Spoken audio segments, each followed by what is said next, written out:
محترم ناظرین، غسل کا بیان۔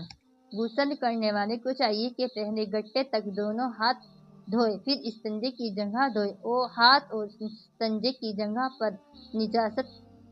تب بھی نہ ہو تب بھی ہر حال میں ان دونوں کو پہلے دھونا چاہیے۔ پھر جہاں بدن پر نجاست لگی وہ پاک کرے، پھر وضو کرے، اور اگر کسی چوکی یا پتھر پر غسل کرے تو وضو کرتے وقت پیر بھی دھو لے، اور اگر ایسی جگہ ہے کہ پیر پھر بھر جائیں گے اور غسل کے بعد بھی دھونے پڑیں گے تو سارا وضو کرے مگر پیر نہ دھوئے۔ پھر وضو کے بعد 3 مرتبہ سر پر پانی ڈالے، پھر 3 مرتبہ داہنے کندھے پر، پھر 3 بار بائیں کندھے پر پانی ڈالے، اسی طرح کے سارے بدن پر پانی بہہ جائے، پھر اس جگہ سے ہٹ کر پاک جگہ میں آئے اور پھر پیر دھوئے، اور اگر وضو کرتے وقت پیر دھو لیے ہو تو اب دھونے کی حاجت نہیں۔ پہلے سارے بدن پر اچھی طرح ہاتھ پھیر لے، تب پانی بہائے تاکہ سب کہیں اچھی طرح پانی پہنچ جائے، کہیں سوکھا نہ رہے۔ غسل کا طریقہ جو ہم نے ابھی بیان کیا ہے سنت کے موافق ہے۔ اس میں سے بعض چیزیں ایسی ہے کہ بے ان کے غسل درست نہیں ہوتا، آدمی ناپاک رہتا ہے، اور بعضی چیزیں سنت ہیں ان کے کرنے سے ثواب ملتا ہے، اور اگر نہ کرے تو بھی غسل ہو جاتا ہے۔ فرض فقط 3 چیزیں اس طرح کلی کرنا کہ سارے منہ میں پانی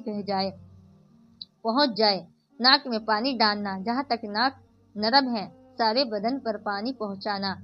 غسل کرتے وقت قبلے کی طرف کو منہ نہ کرے، اور پانی بہت زیادہ نہ پھینکے اور نہ بہت کم لیوے کہ اچھی طرح غسل نہ کر سکے، اور ایسی جگہ غسل کرے کہ اس کو کوئی نہ دیکھے، اور غسل کرتے وقت باتیں نہ کرے، اور غسل کے بعد کسی کپڑے سے اپنا بدن پوچھ ڈالے اور بدن ڈھکنے میں بہت جلدی کرے، یہاں تک کہ اگر وضو کرتے وقت پیر نہ دھوئے ہو تو غسل کی جگہ سے ہٹ کر پہلے اپنا بدن ڈھکے، پھر دونوں پیر دھوئے۔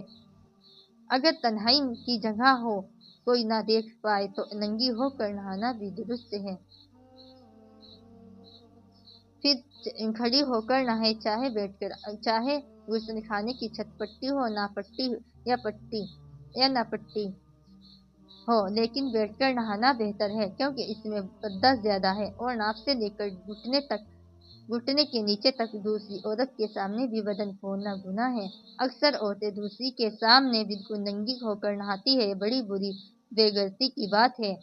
جب سارے بدن پر پانی پڑ جائے اور کلی کر لے اور ناک میں پانی ڈال لے تو غسل ہو جائے گا، چاہے غسل کرنے کا ارادہ